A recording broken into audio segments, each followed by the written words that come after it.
Bonjour à toutes et à tous, merci d'être avec nous pour ce webinaire consacré à la malbouffe. Alors c'est un terme un peu trivial, mais on va décortiquer tout ça avec Amélie Roguez. Alors Amélie Roguez, elle est diététicienne et nutritionniste, donc c'est une spécialiste, hein, on peut vous, vous intituler comme ça. Amélie, bonjour, merci d'être avec nous. Bonjour, bonjour à tous. Alors, première question avant de commencer, puisque vous nous avez préparé un diaporama très complet Oui. qu'on va détailler dans quelques minutes, dans quelques instants même. Mais quand même, la question de base, la malbouffe, c'est un terme qu'on emploie régulièrement, mais finalement, c'est quoi la malbouffe?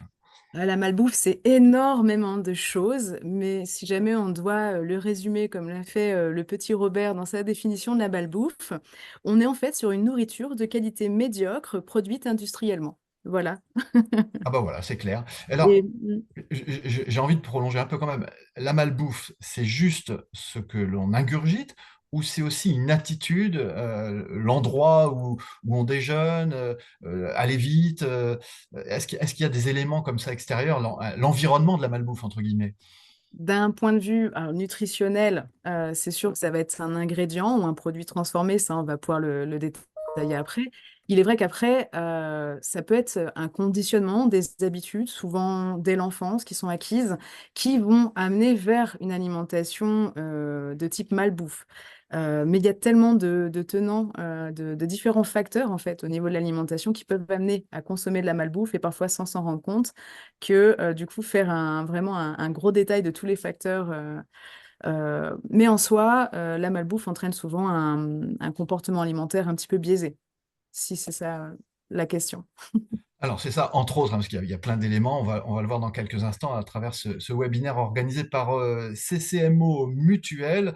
Voilà un bon moment qu'on va passer ensemble parce que bah, la malbouffe, on en parle beaucoup, mais je crois que vous allez être forcément d'accord avec moi, Amélie. On en parle beaucoup, mais quelque part, on n'en parle jamais assez. Il faut toujours rappeler les choses. Il faut, comme on disait avant, remettre toujours l'ouvrage sur le métier. Tout à fait. Alors, on vous laisse faire, on vous passe la parole. Voici le diaporama que vous nous avez concocté et vous allez bien sûr le commenter et puis on intervient à tout moment. Très bien. Déjà, il faudra savoir que tout au long du diaporama, en fait, il ne faut pas hésiter en fait à écrire vos questions.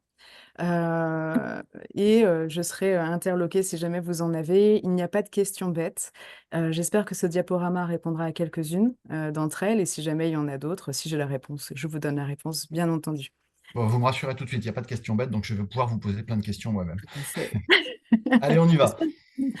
On est parti. Donc déjà, bienvenue, bonjour à tous. Donc moi, vous l'avez compris, je suis Amélie Reguez, donc je suis diététicienne nutritionniste, mais je suis également chef de cuisine parce que je trouve que le fait maison reste très intéressant et comment dire, en analysant les petites listes d'ingrédients, des étiquettes des produits, vous verrez que finalement, le fait maison, parfois, c'est très bien. Donc aujourd'hui, on va parler malbouffe. Il faut savoir qu'à la fin du webinaire, ou à la fin du diaporama, je vous demanderai en fait de donner votre avis en flashant ce petit QR code afin d'avoir vos précieux retours sur la qualité de l'intervention. Déjà, je voudrais commencer cette intervention avec une citation en lien avec la nutrition. Que ton aliment soit ta seule médecine, on va voir qu'en fait, il y a un grand lien entre santé et alimentation. Hippocrate l'avait vu à l'époque. Je vous propose de vous faire un petit déroulé de l'intervention que j'ai prévue. On va d'abord parler santé, ça me semble essentiel. On va parler quantité, on va parler qualité et enfin, on apportera une conclusion. Donc, à chaque partie, si jamais vous avez des questions, vraiment, n'hésitez pas. J'aimerais déjà qu'on arrive à définir ensemble ce qu'est l'équilibre alimentaire, parce qu'on entend de tout et de rien en fait en termes d'équilibre alimentaire. On a plein de petits messages de santé qui nous viennent en tête quand on pense équilibre alimentaire, et je pense que c'est important qu'on redéfinisse tout ça ensemble. Alors, ce qu'il faut savoir, c'est que l'équilibre alimentaire, c'est le fait d'apporter chaque jour à l'organisme, donc à son corps, la qualité et la quantité d'aliments dont il a besoin pour être maintenu en bonne santé. Et on va voir ce qu'est une bonne santé optimale sur le long terme. Déjà, si on parle santé, le constat est là, il y a un lien très important entre l'alimentation et la santé. Il faut savoir qu'un déséquilibre de l'alimentation est souvent impliqué dans l'apparition et le développement de la plupart des maladies chroniques les plus fréquentes aujourd'hui. On pense notamment au cancer, aux maladies cardiovasculaires, l'hypertension artérielle, l'infarctus du myocarde, et tant d'autres.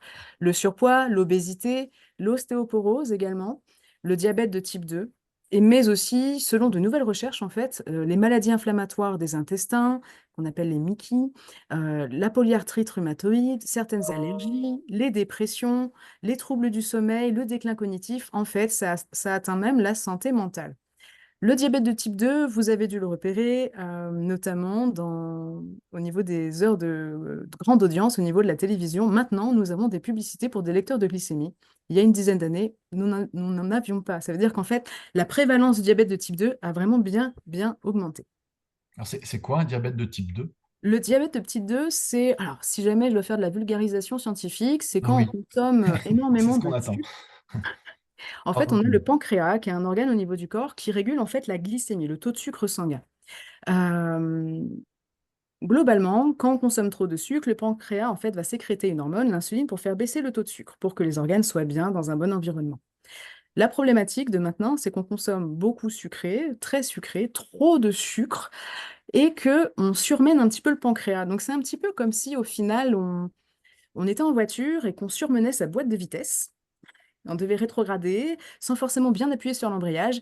Et au bout d'un moment, la boîte de vitesse, bah, elle craque. Le diabète, c'est quand en fait la production d'insuline n'est plus suffisante et la clé ne fonctionne plus pour faire rentrer le sucre dans les cellules. Voilà, globalement, et ça se fait en fait de façon insidieuse sur plusieurs années en fait. Alors, on Voilà. va revenir à ce que vous nous présentez, justement, hein, on est en plein dedans. Pour un mode de vie plus équilibré, qu'est-ce qu'il faut faire? Alors, globalement, depuis 2001, vous avez dû voir arriver les grands préceptes, les grands repères de consommation avec le programme national nutrition santé. C'est le programme qui fait que dès que vous avez une publicité alimentaire sur n'importe quel support, vous avez justement des petits messages de prévention. Les repères de consommation du programme national nutrition santé numéro 4, qui a commencé en 2019, découlent de ce constat en fait que santé et alimentation sont vraiment en lien étroit. Euh, Globalement, pour un mode de vie plus équilibré, on nous demande, en fait, on part de la consommation, un cliché à l'instant T de la consommation des Français avec des études, etc. Et on s'est dit, bah tiens, ce serait bien d'augmenter quand même les fruits et légumes, on n'en consomme pas suffisamment, d'augmenter les légumes secs, les légumineuses, d'augmenter un petit peu les fruits à coque, si jamais on n'est pas allergique, bien sûr, de favoriser le fait maison, l'activité physique et bien sûr de réduire les consommations de boissons alcoolisées, les produits sucrés, les boissons sucrées qu'on consomme vraiment en trop grosse quantité, les produits trop salés, la charcuterie, la viande également, de favoriser en fait les produits avec un Nutri-Score, enfin de limiter les produits avec un Nutri-Score D et E et de limiter le temps passé assis. Et bien sûr, on a aussi une colonne au milieu, comme vous pouvez le voir. On va essayer de favoriser les produits céréaliers complets, les poissons gras et maigres en alternance, une bonne triade d'huile d'olive, enfin, d'huile, colza, noix, olive, une consommation de produits laitiers suffisante mais limitée, parce qu'on était des grands consommateurs, on est des trop gros consommateurs de produits laitiers. Les aliments de saison, bien sûr, produits localement, c'est mieux, et idéalement bio. On est sur un idéal là, mais On est sur un le idéal. problème, c'est que la vie quotidienne, c'est pas vraiment ça. Quand on va dans les hypermarchés, les supermarchés, 70% des consommateurs se fournissent dans les hypermarchés ou les supermarchés. On a du mal à s'y retrouver quand même. Et puis l'offre alimentaire s'est vraiment bien diversifiée sur les dernières décennies. Et donc, même dans les rayons yaourt, enfin, on va trouver de tout. On Oui, va alors trouver de tout. qu'est-ce qu'il faut Et faire pour pas se rater, quoi, finalement? Parce que si on suit ce que vos recommandations, et on a envie de les suivre, évidemment, encore faut-il pouvoir les suivre concrètement quand on est au supermarché, à l'hypermarché. On est toujours un peu pressé, on n'a pas le temps de lire toutes les étiquettes. Euh, Quelle est la bonne conduite, là aussi? eh bien, le mieux serait en fait d'acheter des ingrédients enfin, où il n'y a pas forcément d'étiquette, donc qui veut dire qu'ils sont relativement bruts, et en essayant de faire le meilleur choix pour faire le fait maison. Après, il est vrai que si jamais on achète des produits prêts à consommer, ça va être quand même de s'armer de patience et de réussir à bien lire les étiquettes parce que ça reste essentiel. Et il y a beaucoup d'aliments ultra transformés qui sont vraiment enfin, très prédominants dans Oui, l'alimentation. on est à l'inverse du fameux slogan. Là, on est dans le plus gras, plus sucré, plus salé, finalement. C'est Tout ce qu'il ça. ne faut pas faire. Et souvent, ces produits-là sont moins chers que les bons produits. Et oui, parce que du coup, ils sont moins chers à produire, donc du coup, le prix final pour le consommateur reste moins cher.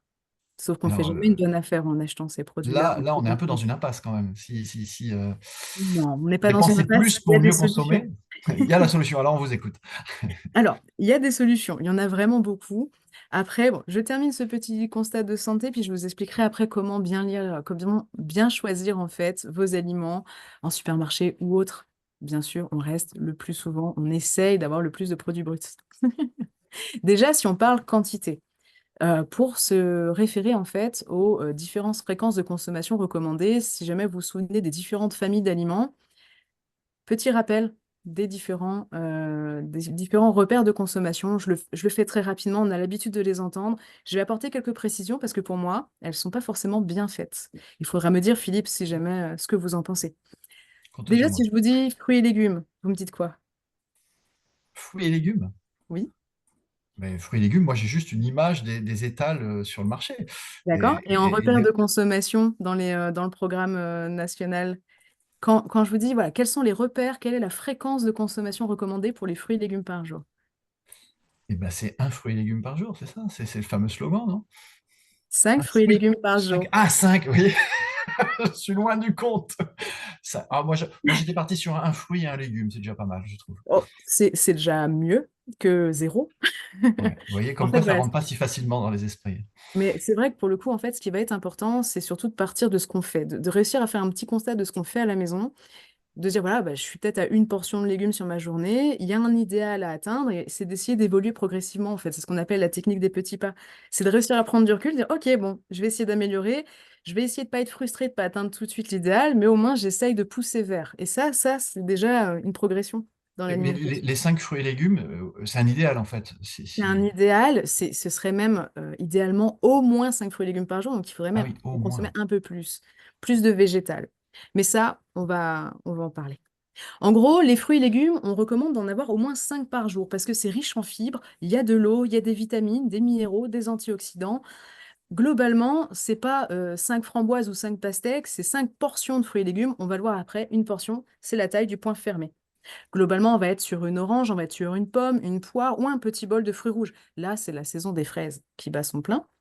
Petit bol de fraises, sans problème. On peut y aller, une portion. Après, on va avoir aussi la famille des féculents. Et on va recommander d'en avoir à chaque repas et essayer de les favoriser complets et peu raffinés. Alors, une farine raffinée, qu'est-ce que c'est? Une farine raffinée, en fait, c'est une farine, on va avoir juste l'amidon, on a retiré le germe, on a retiré en fait le son, il n'y a plus beaucoup de fibres, plus beaucoup de vitamines non plus. Et on va voir que ça, quand c'est trop raffiné, à un moment, ça a un petit impact justement sur la glycémie, notamment. Les légumineuses, c'est toutes ces petites graines toutes colorées qu'on aime bien en général. Si on aime bien les lentilles avec une petite échalote, une petite vinaigrette, on recommande en fait d'en consommer au moins 2 fois par semaine. Ils ont été un peu boudés en après-guerre parce qu'il y avait plus que ça à consommer parfois.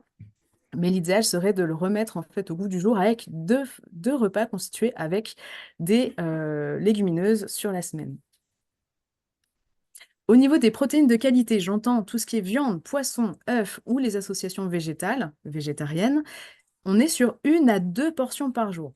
Déjà, on peut se dire que d'un point de vue budget, si on reste sur une portion de protéines de bonne qualité, on divise par 2 son budget. Déjà, vu que la viande, la volaille, le poisson, les fruits de mer, même la charcuterie, on est dans une période d'inflation, tout a bien augmenté en termes de prix, on peut Alors, déjà la viande, c'est très mal vu hein, depuis un certain temps. C'est pas écolo, c'est pas bon. Qu'est-ce que vous nous dites? Parce que là, je lis quand même sur dans votre diaporama, sur le slide là, qu'on est en train de voir, viande rouge à limiter, 500 grammes par semaine. 500 grammes par semaine, c'est pas mal quand même. 500 grammes, c'est déjà pas mal. Sauf que du coup, les plus gros consommateurs en France de viande consomment 4,5 fois trop de viande au repas. Ou même sur une semaine au global, si on fait une moyenne. 500 grammes, c'est quoi? 500 grammes, c'est 5 steaks hachés, globalement. Oui, ça reste, Ça reste correct. ça reste Après, correct. On n'est pas dans une privation totale de viande rouge, comme on peut c'est l'entendre parfois. tout à Voilà, la fait. viande rouge, faut arrêter. Non, on en a aussi besoin de la viande rouge. Après, moins on en consomme, mieux c'est pour la santé. Il y a Alors même voilà, c'est certaines... ça que je voulais savoir en fait. Est-ce que c'est pas une légende urbaine? Moins on C'est consomme pas de une viande légende rouge, urbaine. mieux c'est pour la santé. c'est ça. C'est ce que vous En nous fait, ce dites. qu'il faut savoir, c'est que la viande rouge, en fait, va être impliquée dans des mécanismes, en fait, de cancer colorectal, avec un côté inflammatoire au niveau de ces cancers, au niveau du tube digestif, parce que finalement, on n'est pas si équipé que ça pour manger comme des carnivores. Et la Alors, problématique, c'est que les grands consommateurs de viande dans l'assiette vont avoir beaucoup moins de place dans l'estomac pour mettre des légumes ou d'autres bien sûr. composés végétaux qui vont annuler un peu les effets. Notamment les fibres qui sont... Plus on augmente les fibres, moins on a de risques en cancer colorectal. Alors, on va prendre tout de suite une question de Bernard. On avait dit qu'il y aurait plutôt les Oui. questions à la fin, mais elle est en lien avec ce que vous venez de dire, donc on va en profiter. Bernard nous demande de parler de l'alimentation pour les personnes ayant un côlon, subissant un côlon irritable. Quelle est Ah, la bah meilleure alimentation? alors, la meilleure alimentation, déjà, alors il faut savoir qu'il y a aussi une grosse composante pour les personnes qui ont un côlon irritable. C'est, moi je le vois bien en consultation, ça va être déjà de réapprendre à bien mâcher chaque aliment, déjà. Et Pour que la oui. digestion s'amorce en fait au niveau des enzymes digestives qu'il y a dans la salive. Alors ça Déjà, aussi, vous faites rien bien que de le ça. préciser parce que c'est quelque chose qu'on oublie finalement. Quand on Oui. veut aller vite, parfois, aller, hop. C'est Bon, juste un quart d'heure pour manger. oui, c'est ça. On ne Qu'est-ce qu'on mâche peut... plus assez. On Donc l'entend et déjà, on le fait. très important parce que du coup, sinon, la digestion est un petit peu squeezée. Après, il est vrai qu'il y a certains aliments qui sont differmentécibles, qui contiennent en fait des petits sucres qui peuvent fermenter et faire ballonner en fait. Et les personnes qui ont un côlon irritable sont plus sensibles à ça.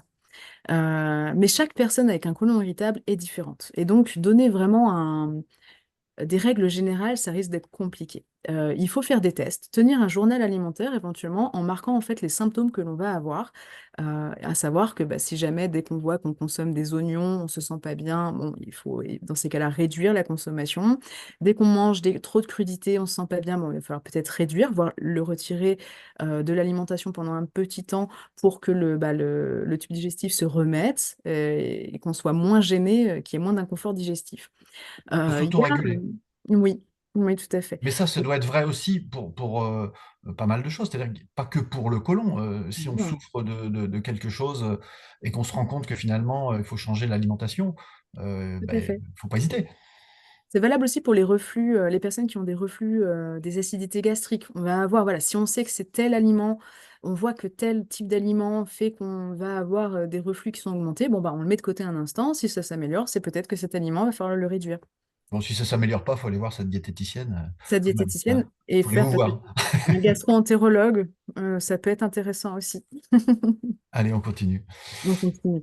Après, dans ces protéines de bonne qualité, on va essayer de recommander quand même la volaille, qui sont des plus petits animaux, qui sont avec enfin, comment dire, la viande est moins grasse et emmagasine un peu moins de certains éléments qui peuvent être pro-inflammatoires. Au niveau poissons et fruits de mer, on va recommander d'en avoir 2 fois par semaine, dont au moins un poisson gras. Dans les poissons gras, on va avoir le saumon, maquereau, sardines, les harengs, les anchois, qui contiennent en fait des oméga 3. Et ces oméga 3 sont réputés comme anti-inflammatoires. Général, c'est intéressant. Et bien sûr, la charcuterie, les produits qui sont traités en salaison. Donc dans les charcuteries, on va avoir le jambon blanc, on va avoir tous les jambons différents, on va avoir tout ce qui est bacon, on va avoir les lards, on va avoir tout ce qui est sous forme de saucisses, on va avoir les boudins, boudins blancs, boudins noirs. En fait, on n'est pas sur quelque chose qu'on peut avoir directement sur l'animal. C'est pas une partie de l'animal, ça a été forcément travaillé avant, ça va être salé, parfois fumé. Et souvent, en fait, il y a ce qu'on appelle dedans des sels nitrités, qui sont des conservateurs, qui donnent aussi ce côté un peu rosé au jambon blanc, qui est maintenant en fait totalement décrié, même au niveau européen, qui est probablement cancérigène au niveau de l'estomac. Et donc, du coup, en fait, on va essayer de réduire, on recommande en tout cas de réduire la charcuterie à maximum 150 grammes par Alors là, semaine. c'est pas beaucoup par contre. C'est pas énorme, mais globalement, Dans un pays où la charcuterie est plutôt prisée, hein, tout à dans les fait. buffets, les cocktails, il y a vite de la charcuterie à C'est consommer. ça. Et l'idéal, c'est de ne pas faire ça tous les jours. Ah oui. Ne pas consommer tous les jours un petit cocktail, une petite planche apéritive, surtout au soleil qui est revenu sur les derniers jours. Bon, après voilà, c'est vraiment voir, se dire que c'est un idéal à fixer et que si jamais on est un grand consommateur de charcuterie, on peut réduire déjà un petit peu. Réduire, mais mais vous êtes d'accord avec moi, il faut quand même continuer à se faire plaisir. Bah, bien sûr, c'est important. Le plaisir alimentaire, c'est important. La première chose que l'on fait quand on arrive sur cette terre, c'est boire et manger. Du coup, l'idéal reste quand même de se faire plaisir. Mais on peut se faire plaisir avec des produits plus sains. On passe à la suite, Amélie? On passe à la suite. On va recommander dans ces repères de consommation de consommer des graines oléagineuses. Non grillées, non salées, idéalement. Une petite poignée par jour, du moment qu'on n'est pas allergique, tout va bien. Ça apporte des vitamines, des minéraux, des fibres, c'est pas mal. Alors, juste un instant, je vais Oui, vous embêter aussi là-dessus. Une petite poignée, c'est quoi? une Parce que poignée, c'est ce qui tient dans la main fermée. oui, d'accord, mais voilà, c'est euh, quelques cacahuètes, je vois là. C'est vraiment pas beaucoup, hein. C'est pas le pot, c'est pas le sachet entier, oui. Parce que ça aussi, hein, quand on commence, on sait quand on commence, mais on sait pas quand on s'arrête. Et oui, en général, on aime bien ça, donc on a envie de forcer un petit peu sur la dose. Mais si jamais ça s'inclut dans une alimentation équilibrée, une petite poignée, ça rassasie. Bien, c'est noté. Et plus on a de grandes mains, plus la poignée va être grande. Important. Et oui, c'est pour ça que je vous posais la question. Au niveau des produits laitiers, on demande maintenant d'être en quantité suffisante, mais pas trop, parce qu'on s'est rendu compte au final que trop de produits laitiers, c'est pas forcément très bon non plus, c'est comme pas assez. Et au final, on va recommander d'avoir pour les personnes qui sont en pleine croissance ou qui, à partir de 65 ans, vu que le tube digestif capte un peu moins les nutriments, d'en avoir 3 à 4 portions par jour.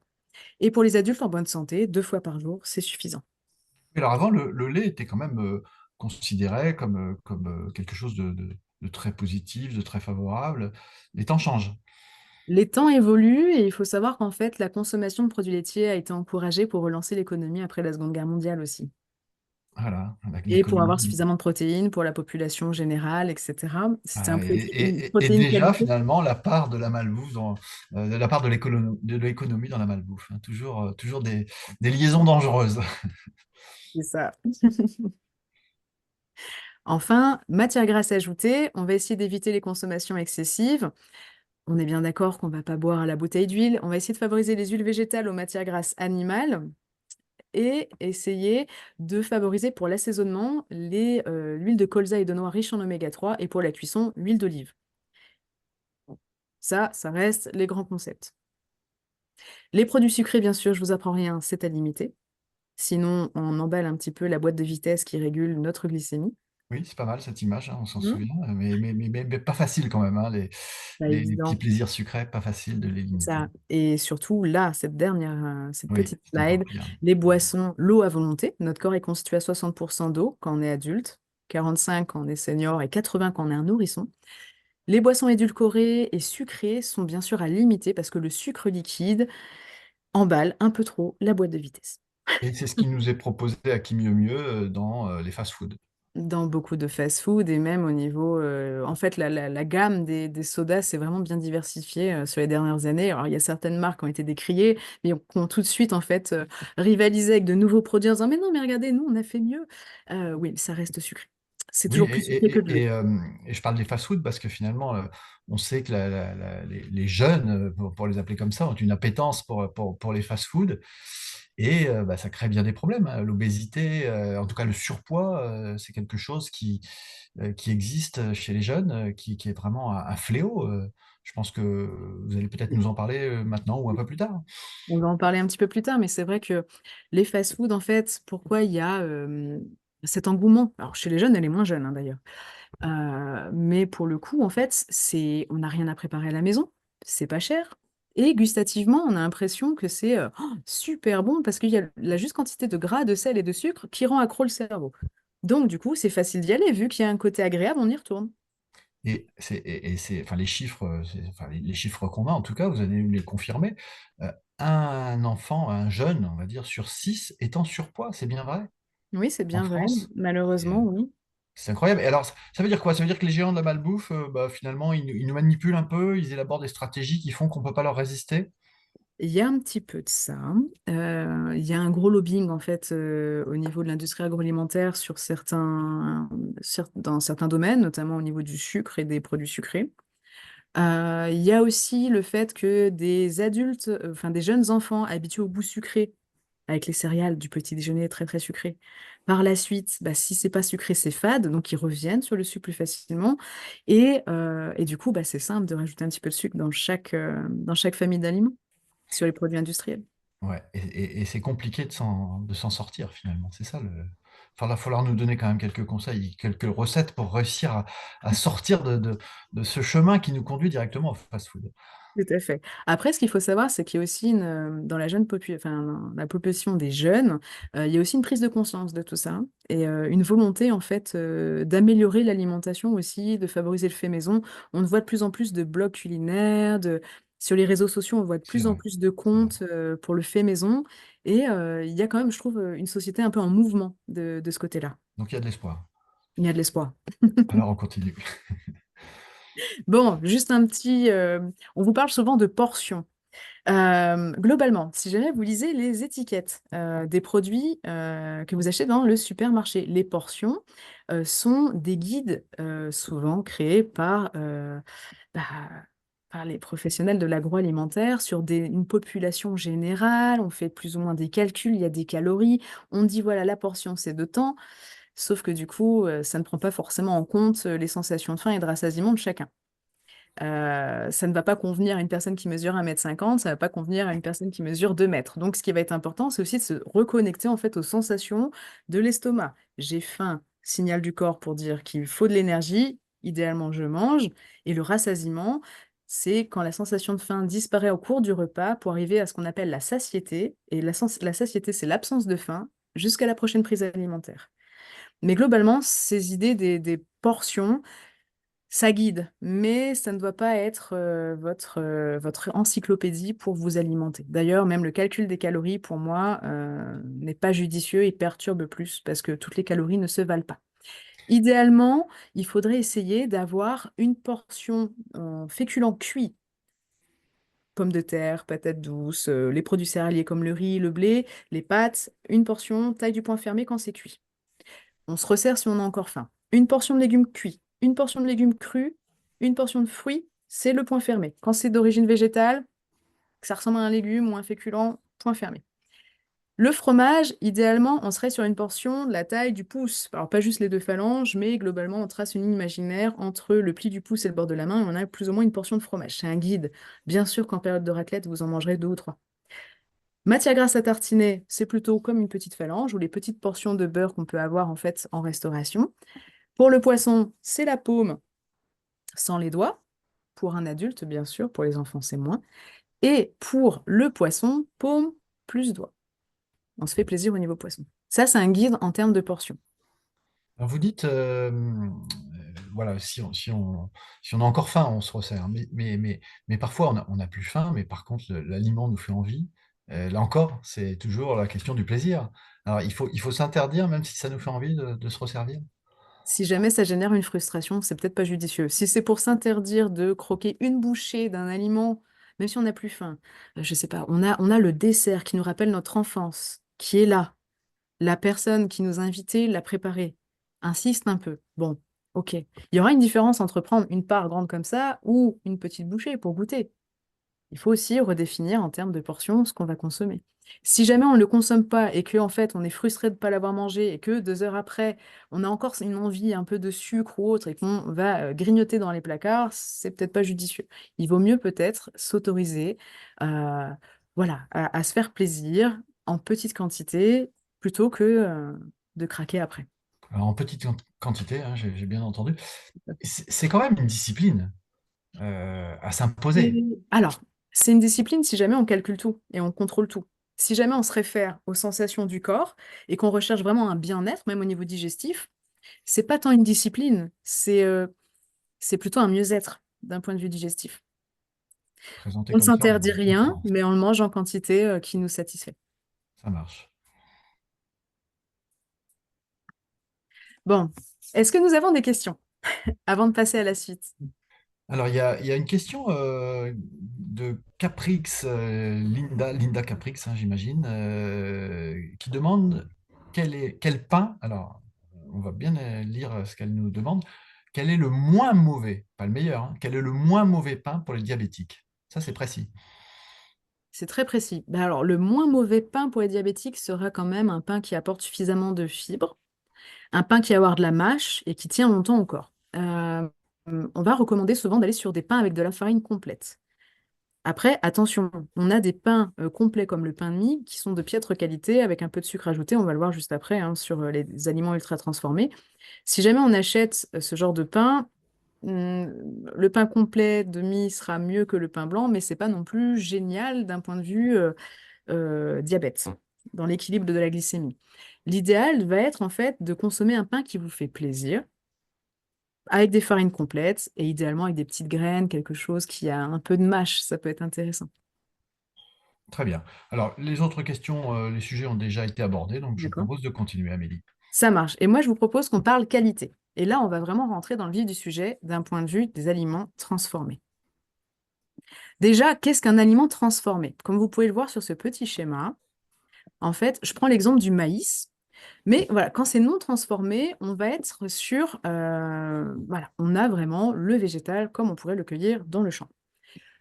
Légèrement transformé, on va avoir une cuisson, une pasteurisation, un peu de sel, parfois un peu trop, ça dépend les recettes, mais en soi, c'est un faible degré de transformation. Quand on va être sur un aliment un peu plus transformé que ça, on va avoir une cuisson forte qui altère les nutriments, des ajouts d'additifs, du sel, du gras, du sucre. C'est l'exemple parfait du popcorn que vous pouvez acheter tout fait.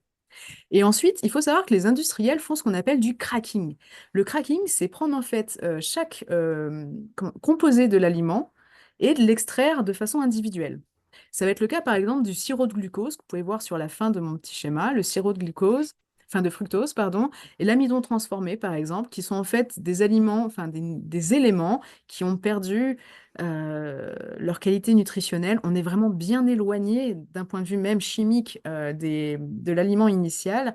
Et en fait, ces aliments, ces éléments vont être intégrés dans des recettes qui, voilà, en gros, on met ces ingrédients pour leurs propriétés, parce qu'on veut du craquant, on veut du croustillant, parce qu'on veut une conservation un peu plus longue, parce qu'on veut un petit goût sucré, pas trop cher. On rajoute des additifs, on ajoute plein d'ingrédients, et là, on va avoir des aliments très transformés, des donuts, des pâtisseries, de la glace, etc. Mais qui sont vraiment très, très éloignés de ce qu'on pourrait consommer dans la nature.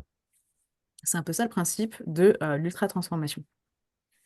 Oui, c'est des aliments qu'on retrouve régulièrement, hein, faut le reconnaître, Et hein, on les retrouve dans chaque catégorie d'aliments. C'est ça qui est le plus compliqué. En fait, les aliments ultra-transformés, globalement, vous avez les ingrédients traditionnels qui ont subi les processus de transformation industrielle, des fractionnements, ce qu'on appelle, donc je vous disais, le cracking, du soufflage, comme les céréales du petit déjeuner avec le maïs soufflé, etc. Ou le riz soufflé, enfin, on trouve des pétales soufflés, etc. La cuisson, extrusion, l'hydrogénation. Hydrogénation, on va l'avoir notamment au niveau des graisses hydrogénées pour donner une texture un peu solide, par exemple. On mélange tous ces ingrédients, on ajoute les arômes, les additifs, alors des émulsifiants, des exhausteurs de goût, parce que bon, vu qu'on est sur des aliments qui n'ont pas forcément un bon goût, on est obligé de rajouter tout ça. Des antioxydants pour qu'il y ait une longue conservation. Ça va modifier la texture, le goût, augmenter la durée de conservation de votre préparation. On emballe tout ça dans un emballage qui est souvent en fait aussi problématique que les ingrédients en tant que tels. Et vous pouvez vous balader avec ce petit ingrédient partout avec vous. C'est vite prêt, c'est vite consommable. Et ça, c'est de l'alimentation ultra transformée, prêt à consommer, savoureux et de longue conservation. C'est ça l'alimentation ultra transformée. C'est ça, en fait, la plus grosse problématique de notre alimentation, on va dire, moderne. C'est vrai que ça, on y est confronté quotidiennement. Alors, ça me ramène à la question de tout à l'heure. Est-ce qu'on peut dire que, oui, je les ai appelés tout à l'heure les géants de la malbouffe, mais je crois que c'est comme ça qu'on peut les nommer. Est-ce que ce que vous nous présentez là, c'est pas une forme de manipulation, c'est une stratégie pour finalement obtenir ce qu'ils souhaitent, c'est-à-dire en vendre le plus possible, Alors, bah, et pour c'est s'enrichir, bien compliqué. sûr, au détriment de la santé des consommateurs. N'ayons C'est pas un peur des peu mots.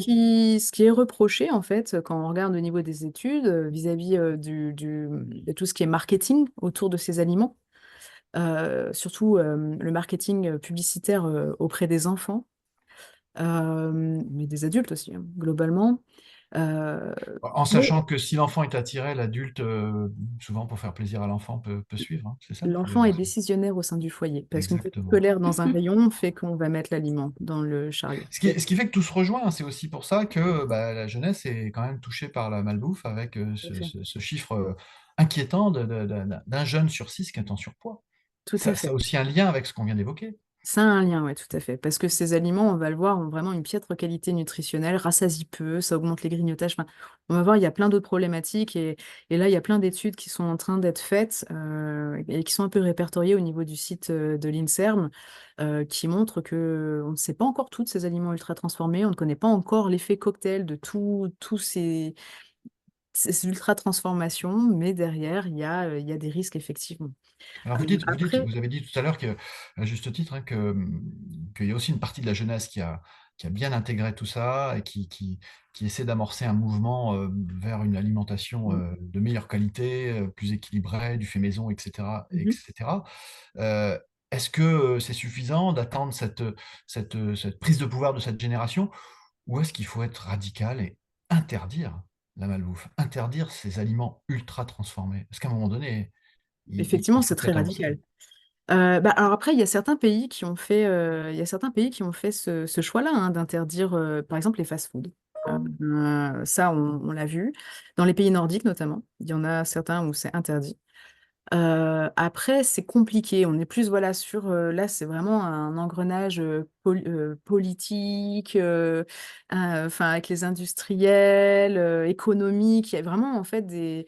C'est compliqué d'interdire. Après, moi, je pars du principe qu'il vaut mieux être conscient de ce que l'on mange, d'être informé et avoir ce type bah, d'atelier de prévention pour que chaque consommateur puisse être conscient et puisse aussi voter le système qu'il veut au niveau alimentaire pour les années à venir.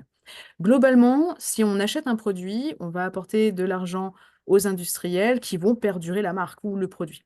Si jamais on décide de faire machine arrière en disant bah non, finalement, ce produit-là, bon, je sais que j'ai des problèmes de santé, je vais réduire quand même, on l'achète un peu moins, bah, peut-être que par la suite, il ne se fera plus et qu'on va aller sur quelque chose de qualité. Et c'est souvent comme ça, en fait, avec des analyses, des enquêtes sur ce qui est consommé, pas consommé, en fait, des analyses marketing autour d'un produit que les marques vont sélectionner la meilleure façon de faire et ce qui se vendra le plus. Il faut Mais des globalement, consommateurs l'interdire, raisonnables, il faut des consommateurs responsables même, j'ai envie de dire. oui, et conscient aussi de ce qu'il y a dans les Un aliments qui un sont... peu finalement comme pour les questions écologiques, ça vient du citoyen. Le mouvement ne peut Tout à venir que fait. du citoyen. Et petit pas par petit pas, Bien. Alors, grâce à vous, on va en faire un peu plus de petits pas. j'espère. Continue. J'espère. Après, globalement, pourquoi les aliments ultra transformés sont décriés et à juste titre? Déjà, ce qu'il faut savoir, c'est que chaque famille d'aliments que je vous ai présenté avant peut présenter des aliments ultra transformés. Dans les produits laitiers, les produits sucrés, bien sûr, les boissons, les féculents, même au niveau de certaines gammes de légumes. On peut avoir de l'ultra transformé. Enfin, voilà. Ça a une faible qualité nutritionnelle. C'est pas génial d'un point de vue. C'est riche en sucre, sel, graisse. C'est pauvre en fibres, vitamines, minéraux, antioxydants. La digestion est rapide, donc c'est un pouvoir rassasiant réduit, mais on en consomme des plus grosses quantités pour être rassasié plus longtemps. Et si jamais en plus c'est un aliment ultra transformé sucré, alors là, on en consomme, le corps, en fait, le taux de sucre c'est, sécrète, enfin, au niveau sanguin, pardon, je bug un peu, augmente très vite. Le pancréas régule en envoyant beaucoup d'insuline, ça redescend. Du coup, on a très faim, du coup, on mange du sucre, du coup, hop, hop, hop. Et comme ça, on fatigue son pancréas. Bon, déjà. Ensuite, il faut savoir qu'il y a de la présence en fait d'additifs qui, pour certains, perturbent le microbiote. Donc, en fait, le petit peuple qui est les levures, les ferments, les petites bactéries qui sont au niveau de notre tube digestif, même au niveau de la peau. Enfin, on sait maintenant qu'il y a un microbiote un petit peu partout. Ça augmente la perméabilité intestinale, c'est-à-dire qu'en fait, bah, il y a des substances nocives qui peuvent passer au niveau des cellules quand la perméabilité intestinale est atteinte. Ça peut entraîner aussi des troubles de la fertilité en fait, ça peut perturber au niveau reproduction, au niveau même du bébé à naître. On sait que ça peut entraîner des troubles neurologiques, de l'hyperactivité pour certains. Et bah, il y a la présence aussi de contaminants qui proviennent de l'emballage, et notamment des perturbateurs endocriniens. Et ça, Il y a de plus en plus d'études qui les mettent un petit peu sur la sellette. Qu'on vous a écouté et qu'on a lu tout ça, les aliments ultra transformés, là, on n'en veut plus. C'est certain. Bah, au moins, on va réduire. Et normalement, enfin, je l'espère. Après, voilà, c'est pas simple de s'y retrouver, hein, vous m'en parliez tout à l'heure. Donc, du coup, comment les repérer? Parce que c'est bien sympa de les pointer du doigt. Globalement, il faut réapprendre à lire les étiquettes. En fait, globalement, si jamais au niveau de vous cherchez la liste d'ingrédients, alors vous savez, c'est la petite liste d'ingrédients qui est écrite en tout petit et on ne sait pas trop où, dans l'emballage, on la cherche, mais il faut s'amuser à chercher. Ça peut être long, les premiers. Là, Amélie, je vous arrête tout de suite. Vous avez raison sur le fond, mais dans la forme, on n'a pas le temps. On n'a pas le temps quand on fait nos courses. Moi, je vais acheter 20, 25 produits. Je ne vais pas lire 25 étiquettes. C'est Bien, impossible. en fait, on verra qu'il y a des applications qui peuvent faciliter la lecture des étiquettes. Au moins, on scanne, c'est rapide. Mais après, c'est vrai que apprendre, réapprendre à lire les étiquettes, une fois qu'on a sélectionné son produit, on reste sur la marque, hein. On reste sur la gamme. C'est mieux. Et le mieux, encore une fois, c'est de prendre des ingrédients bruts qui ne comportent pas d'étiquette. Comme ça, on est Alors oui, tranquille. ça, on a bien compris que vous Oui, souhaitiez qu'on prenne des aliments sans étiquette. Mais le c'est ça. sans étiquette, le sans étiquette peut aussi nous inquiéter parce qu'on se dit, bah tiens, on ne sait pas ce qu'il y a dedans. Bah, si jamais on est sur un ingrédient brut, local, de saison, plutôt bio, ça reste intéressant. Allez, on vous suit. Après, si jamais on a envie de tester et de lire, de chercher cette petite liste d'ingrédients, déjà, si jamais vous avez des noms d'ingrédients complexes que vous n'auriez pas dans vos placards, méfiez-vous. Et si jamais le nombre d'ingrédients est très important, je prends l'exemple des gâteaux, je vous l'ai mis dans le diapo, mais si jamais vous avez 18 ingrédients pour un gâteau, alors que chez vous, il vous faut 6 ingrédients maximum pour faire un gâteau au yaourt, il faut se poser la question. Donc en Et- fait, plus Oui. l'étiquette est longue, moins le produit est bon. En général, malheureusement. Ça, au Plus il moins, s'éloigne en fait de la recette ça, traditionnelle, c'est moins facile à retenir, hein. C'est un peu caricatural, mais si c'est un peu vrai, c'est bon à savoir quand même. c'est tout à fait ça. Après, au niveau du tableau nutritionnel, si jamais il y a peu de fibres, peu de vitamines, peu de minéraux, on laisse tomber. S'il y a plus de 10% de lipides totaux, c'est que c'est gras, quand même. C'est l'exemple, par exemple, des steaks hachés industriels, où vous avez 15% de matière grasse, 20% de matière grasse. Sauf que du coup, bah, sur un steak haché qui pèse 100 grammes, quand vous avez 20% de matière grasse, c'est 20 grammes de graisse. Quel est le poids des petits carrés de restauration collective pour le beurre? C'est 25 grammes, non? C'est 12,5 grammes. 12 grammes 5. Ça veut dire que si on n'est pas loin de 2 carrés de beurre cachés dans un petit steak de 100 grammes quand c'est du 20%. Donc tout de suite, ça pose question. Après, s'il y a plus de 2 grammes de sel pour la portion complète, on se méfie. Le sel, c'est pas forcément très bon. Quand il y en a trop, bah, ça peut favoriser l'hypertension artérielle, de la rétention d'eau. Voilà. Si jamais il y a plus de graisse que de protéines dans le produit, on se pose la question aussi. Et si jamais on a plus de 5 grammes de sucre pour la portion complète consommée, dans ces cas-là, on se méfie. 5 grammes de sucre, c'est le poids d'un petit carré de sucre. Donc, Et faut absolument qu'on prenne notre courage à deux mains. Il faut qu'on apprenne, qu'on réapprenne à lire les étiquettes, qu'on reprenne le temps de les lire. c'est En ça, fait, c'est aussi un problème qui est plus global parce que dans la société actuelle, on veut tout faire vite, c'est ça. tout doit passer rapidement. Et bah voilà, ça fait partie peut-être des choses que l'on ne fait plus bien. C'est prendre le temps de regarder ce qu'on consomme. Tout à fait. Et c'est important parce que mine de rien, ça va impacter notre santé sur le long terme.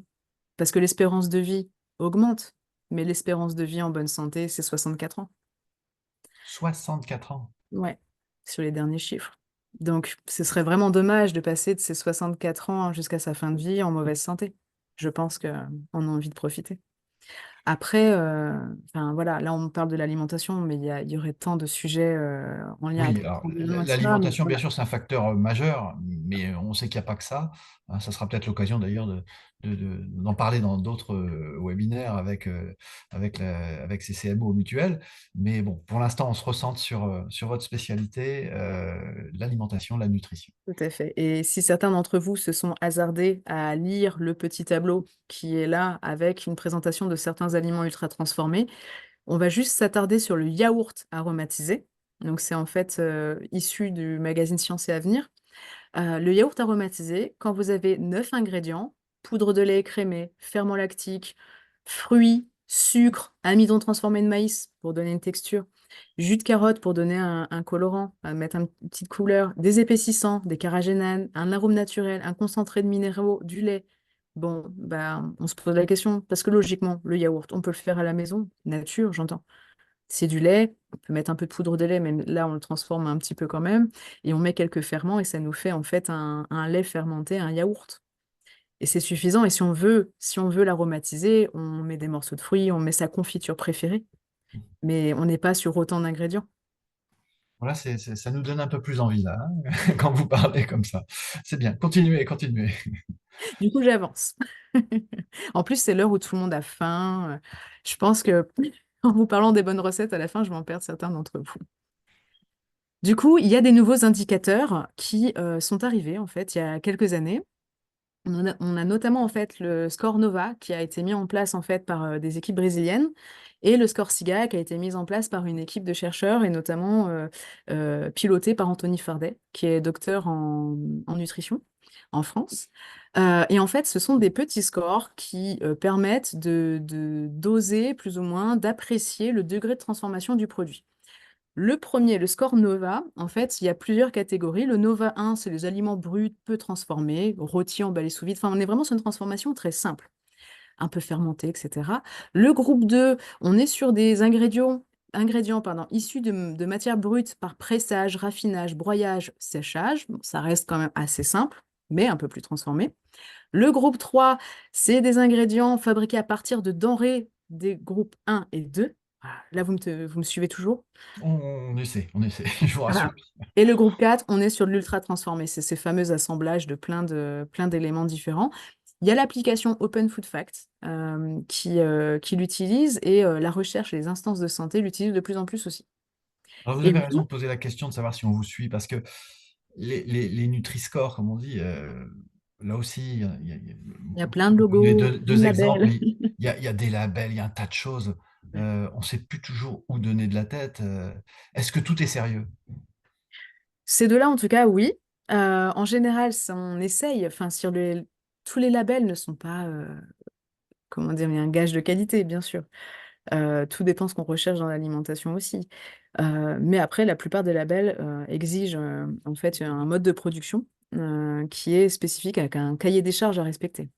Vous connaissez forcément une appli spécialisée, hein, qu'on ne va pas citer, mais dont la première lettre est un Y, euh, Ouais. euh, qui, euh, qui a l'air très dur à chaque fois quand on passe Ouais.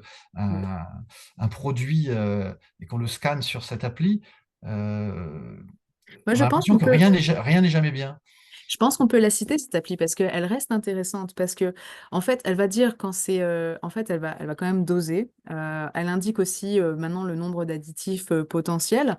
Ce qui est sympa, c'est qu'elle fournit aussi une alternative qui serait dans la même gamme de produits, mais plus saine. Exactement. Ce qui, alors, il y a aucun, normalement, il n'y a pas de parti pris pour les marques vers lesquelles elle va réorienter, mais ça amène aussi le consommateur à se poser la question et l'industriel qui se retrouve dans cette catégorie un peu rouge, où, voilà, c'est pas génial, de se poser la question, mais comment faire pour être meilleur? Et du coup, amener une amélioration. On peut espérer que ça fasse ça sur le long terme. Alors, je vous parlais de cette appli parce que finalement, c'est un indicateur supplémentaire, en plus de Nova, de Siga et d'autres. Euh, voilà, il faut faire son choix, on ne peut pas toutes les retenir. Alors, après, ce qu'il faut savoir, c'est que Nova et Siga, on est vraiment sur des indicateurs et pas forcément des applis. Après, sur Yuka, on ne va pas avoir forcément le degré de transformation du produit. Mais il y a les additifs au moins qui sont mis en avant, qui sont analysés. Et enfin, après, Siga, c'est vraiment c'est assez récent. Il y a 7 degrés de transformation. Je ne vais pas tous vous les détailler, mais en gros, on part du moins transformé au plus transformé, pire, pire, pire. En fait, ça permet de prendre un peu de recul sur l'ultra-transformation du produit et se dire, il y a quand même de l'ultra-transformé équilibré, bon, ok. Il y a l'ultra-transformé qui est gourmand, bon, d'accord, je sais que ça, je vais le limiter. On a l'ultra-transformé à limiter parce que, voilà, il y a plusieurs marqueurs d'ultra-transformation qui sont vraiment pas géniaux, pardon, pour la santé. Très bien. Après, Maintenant, on fera attention. c'est ça. Après, voilà, on va pas non plus s'amuser à tout scanner et tout analyser. Globalement, il y a des petites règles assez simples que je vais vous redire tout à l'heure. Mais je voudrais juste vous montrer, en fait, en termes d'étiquette. vu que je vais quand même essayer de vous faire décrypter des étiquettes, même si je sais que c'est difficile à trouver et qu'on n'a pas forcément le temps quand on fait ses courses, mais en gros, on analyse déjà à la maison dans ses placards. Tiens, c'est ultra transformé, ça l'est pas. Peut-être changer la marque. Et là, hop, ça réduit le temps. Travailler organisé. En fait, on va avoir des ingrédients avec une même dénomination, des degrés de transformation différents. Je prends l'exemple du beurre de cacahuète, tout simple, souvent plébiscité parce que c'est intéressant, il y a un peu de protéines, il y a des graisses, bon, ok, pas trop saturé, il y a du monoinsaturé, enfin bref. C'est un peu le vent en poupe, le beurre de cacahuète. Sauf que, du coup, on peut avoir des beurres de cacahuète avec des graisses hydrogénées, de l'huile de palme, du sel, dénaturés par la chaleur, grillés, où on va être sur un Nova K, donc ultra transformé. On va avoir des beurres de cacahuètes où on a effectivement l'arachide, un peu d'huile de tournesol parce qu'il faut couper un peu, sinon il y aurait eu trop d'arachide, mais ça va déstabilisant. Enfin, mais voilà, ça, c'est un peu moins pire, si je peux me permettre de le dire comme ça. Et après, on a vraiment des purées de cacahuètes où il y a juste le beurre de cacahuète et basta. Et c'est minimalement transformé. On peut vraiment trouver tout dans toutes les gammes. C'est valable pour les yaourts, pour les confitures, pour certains fromages. C'est valable aussi pour les conserves de viande, de légumes, les plats tout prêts, les sandwichs, les glaces. C'est valable pour tout, en fait. Et à travers votre exemple là, qu'on Oui, vient de voir, ça nous ramène à l'idée que bah, plus il y a d'indications, pire c'est. c'est ça. En fait, plus il y a d'ingrédients, bah, moins c'est chouette. Toujours Ok. poser la question, si jamais je voulais le faire chez moi, comment je ferais? Si on aime bien cuisiner. Bon, après, voilà, il y a un gros truc à refaire au niveau des techniques culinaires et de la motivation à cuisiner à la maison, mais on peut cuisiner rapidement et bon. Il y a aussi ce qu'on appelle les allégations santé. Alors, les allégations santé, c'est tous ces petits messages de santé qui vont mettre en avant un nutriment ou mettre en avant un élément du produit et on va en faire la promotion dans les publicités ou sur, d'un point de vue marketing au niveau du paquet du produit. Il faut savoir que pour le coup, il faut pas se méfier, mais il faut les décoder, ces allégations. Si jamais vous avez un produit marqué naturellement aromatisé aux fruits, bah en fait, ça peut être élaboré avec du jus concentré, donc un jus qui a été vraiment chauffé, il n'y a plus de vitamines, il n'y a plus grand-chose, et du sucre ajouté. Bon, ok. En fait, ça va pas forcément mettre en avant le pire du produit. Quand on dit c'est 100% naturel, bah oui, mais ça peut contenir quand même des additifs et des ingrédients transformés, certes d'origine naturelle, mais des additifs quand même. Si c'est noté sans sucre ajouté, ça signifie que le produit ne contient pas de sucre de table dans la recette, mais ça peut contenir les sucres naturellement présents dans les fruits de la recette et peut contenir des additifs. Et allégé en sucre, pauvre en sucre, en gras, ça signifie que le produit contient 30% de sucre de gras en moins que le produit normal, mais un produit allégé en sucre peut contenir des graisses et un produit allégé en graisse peut contenir des sucres ajoutés. Donc, bien regarder. Donc faut pas faire confiance à toutes ces indications. Là, il faut savoir que c'est réglementé, hein, ces allégations santé. C'est réglementé, les industriels ne peuvent pas dire n'importe quoi. C'est vraiment, il y a vraiment Parce que là, c'est vrai que le 100% naturel, ça fait envie. Et finalement, on s'aperçoit que ouais, c'est peut-être pas si simple que ça. Si jamais je prends des fruits, je les écrase en purée, je fais sécher cette purée, je vous le sers comme ça, je dis 100% naturel. Oui, non, mais Oui. Donc, vous avez raison sur le fond, pas dans la forme.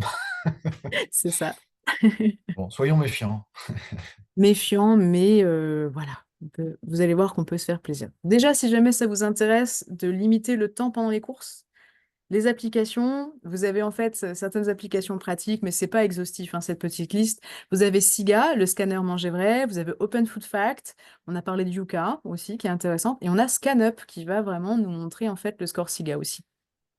Voilà. Après, voilà, il y a certaines applications où vous allez avoir juste l'ultra transformation, certaines, il y a la qualité nutritionnelle, l'impact environnemental, etc., etc. Ça dépend, il y a des critères qui se croisent. Mais autant tous les tester pour faire un. Il y a même des applications maintenant, si on fait une allergie à un composant, quand on scanne, on sait s'il y a le composant ou pas dedans. Bon, on trouve de tout. Faut tester. Et du coup, est-ce que nous avons des questions? Alors, il y a une question qui nous demande de... Enfin, c'est pas une question, on nous demande de parler de l'alcool. On n'a pas beaucoup parlé de l'alcool, effectivement. L'alcool, bon ou mauvais? La question, c'est bon ou mauvais. Bon, on Ah, sait que c'est c'est bon pas ou très mauvais? bon. On sait que c'est pas très bon, c'est même plutôt mauvais. Sans doute, la personne qui nous pose la question veut parler des proportions, c'est toujours pareil. Ah, alors, c'est compliqué de parler des repères de consommation au niveau des boissons alcoolisées dans un pays où, par culture, on arrose tout. On arrose un anniversaire, un baptême, un mariage, on arrose quand son équipe de sport gagne, on arrose quand elle perd, tout est occasion à arroser avec souvent les boissons alcoolisées. C'est d'ailleurs souvent mal vu de ne pas consommer d'alcool C'est vrai. lors de ces événements. Socialement, Socialement, alors, ça a un peu changé quand même au fil du temps. ça C'est change, plus mais comme avant, entre guillemets, mais c'est encore assez présent. Ah tiens, non, tu prends pas de vin, non, tu prends pas de bière, tu prends pas ci, tu prends pas ça. C'est presque, c'est pas un reproche, mais c'est une petite remarque quand même qui est c'est pas toujours jugeant. facile à Non. vivre. Mais du coup, c'est compliqué de parler des repères de consommation. Globalement, en fait, les repères de consommation au niveau des boissons alcoolisées ont évolué sur les dernières années. Avant, on était à 4 verres par jour pour les hommes et 3 verres par jour pour les femmes. Maintenant, tout confondu, quand on parle de verres, c'est les verres doses bar, pas les doses maison. Et du coup, on est vraiment sur... Enfin bref. Mais globalement, c'est 2 verres par jour et pas tous les jours, que ce soit homme ou femme confondu. Par semaine, ça fait combien en fait alors? Par semaine, Cinq eh bien, verres par semaine. globalement, on est sur du tac tac tac. 5 7 verres par C'est semaine. au moins un jour d'abstinence, donc 6 fois 2, 12 verres. Ah, 12 verres quand même. 12 Ah, quand verres même, il y a de sur quoi la se faire semaine, plaisir. Oui, sur la grand semaine, pas le maximum. même jour, hein, bien sûr. Sauf que, Répétons-le haut et fort, hein. 12 verres bien étalés sur la semaine, hein, pas tout ça, le même jour. Ce qui m'amène à la question aussi sur le vin. Là aussi, est-ce que c'est une légende urbaine? Est-ce que les choses ont évolué? On disait, bon, bah, boire un verre de vin tous les jours, ça fait du bien, c'est bon pour le cœur, c'est bon pour ci, c'est bon pour ça. Vrai ou faux? ah, comment dire, c'est un discours qui est encore un peu véhiculé par certains praticiens. Sauf qu'en fait, les études ont évolué sur les boissons alcoolisées. Il y a une méta-analyse qui est sortie notamment en 2018 ou 2019, le Lancet, qui a publié cette expérience. Une méta-analyse, c'est quand on prend toutes les recherches qui ont été faites, toutes les études qui ont été bien menées, qui ne comportent pas de biais, et on analyse, on prend tout vis-à-vis d'un même sujet, notamment au niveau de la consommation de boissons alcoolisées. Et en fait, cette étude, de publier la méta-analyse au niveau du Lancet, a conclu en disant globalement, la moindre dose d'alcool, il y a un risque sur la santé au niveau neurologique, hépatique, pancréatique, cérébral, cardiaque. Enfin, il y a un risque en fait. Il n'y a pas de dose où il n'y a pas de risque sur la santé, Donc, à n'importe quel âge de la vie. c'est plus, c'est plus ça, quoi. Ce qu'on racontait il y a encore peu, hein, il y a encore quelques années, C'est il ça. faut l'oublier maintenant. Il faut C'est passer ça. à autre chose. En gros, ce qu'il faut comprendre, c'est que on ne sait pas encore tout au niveau de la nutrition, et mine de rien, la nutrition, c'est encore une science assez récente au final. Il y a 150 ans, on découvrait les vitamines à leur rôle en fait. C'est rien à l'échelle de l'humanité. Sauf que maintenant, voilà, avec les études qui sont faites, bon, qui sont pas, c'est pas forcément évident hein, de mener ces études-là, mais quand c'est bien mené, on apprend plein de choses et ça fait en fait moduler les repères de consommation. Et globalement, là, ce que je vous disais, les 2 verres par jour et pas tous les jours, qui a d'ailleurs au niveau des slogans de prévention, en fait, les messages de prévention sont ressortis pendant les confinements, hein, parce qu'il y avait des surconsommation d'alcool avec les apéros visio, etc. Donc c'est bien ressorti à ce moment-là. On sait maintenant que les Français consomment un peu plus d'alcool qu'avant les confinements.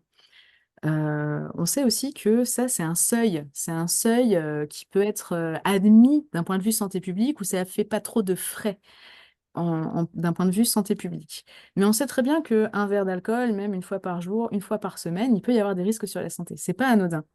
Il y a des risques de cancer et il y a des risques de... Enfin, tout ce que je vous ai cité, il y a ce risque-là. Ce qui fait qu'en fait, au Canada, il y a eu un retour en arrière au niveau des repères de consommation. Ils étaient comme nous, en fait, à 2 verres par jour, pas tous les jours. Et là, ils ont changé leurs repères de consommation et ils sont partis plutôt pour baisser encore le seuil de risque à 2 verres par semaine. Ah oui, là, c'est drastique. Voilà. Mais du coup, Je voilà, pense que ça c'est va des être difficile repères. d'imposer ça en France rapidement, mais pourquoi pas? C'est Pourquoi ça, pas? Mais c'est ça. ça fait déjà 1 heure Oui. qu'on échange ensemble. Et c'est vraiment passionnant et on pourrait poursuivre longtemps.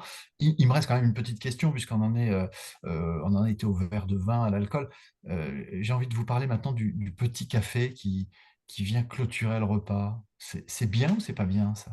Tout est une question de dose. Si jamais on consomme trop de caféine, c'est pas forcément bon. Ça peut favoriser en fait de l'arythmie cardiaque, des problèmes de sommeil. Ça dépend à quelle heure on va les consommer. Il y a certaines personnes plus ou moins sensibles à la caféine. Après, bon, il est vrai qu'on est sur des produits qui sont torréfiés, donc il peut y avoir en fait des composés en fait, comme quand on consomme un barbecue au final, qui sont pas forcément très bons à haute dose. Mais si on aime bien le café, une, deux tasses, allez, trois par jour, c'est intéressant. Voilà, c'est ça. J'allais vous le demander, mais vous venez d'y répondre. C'est 3 par jour, c'est le maximum? Ouais, quatre, allez, mais on reste sur des 4 plats. une fois de temps en temps. Voilà. Et pas après Vous 13 heures idem. avez, alors, je prolonge encore 2 minutes, hein, je vous garde un peu. Vous avez évoqué le mot barbecue. Là aussi, c'est devenu controversé, le barbecue, et pourtant, il n'y en a jamais eu autant. Qu'est-ce que vous en pensez du barbecue? Eh bien, il y a des composés cancérigènes qui sont formés dès qu'il y a une combustion, en fait. Et donc, du coup, l'exposition à ces composés rend notre alimentation potentiellement cancérigène. Après, c'est comme tout. Enfin, en général, on ne mange pas barbecue tous les jours de l'année et à haute dose. Déjà, il Dans faut que ces ça se cas-là, vende. Donc ça, c'est dans notre région, en Picardie, c'est pas tous les jours, soyons clairs. ben Mais, voilà. mais ce que vous nous dites, c'est quand même, voilà, c'est une fois de temps en temps pour se faire plaisir, mais faut pas aller trop loin. Mais c'est un peu vrai pour tout, en fait. Oui, c'est à peu vrai pour tout, mais de toute façon, même au four, si jamais on fait cramer les aliments, que ce soit des végétaux ou des produits d'origine animale, si c'est cramé, il faut pas le consommer, quoi.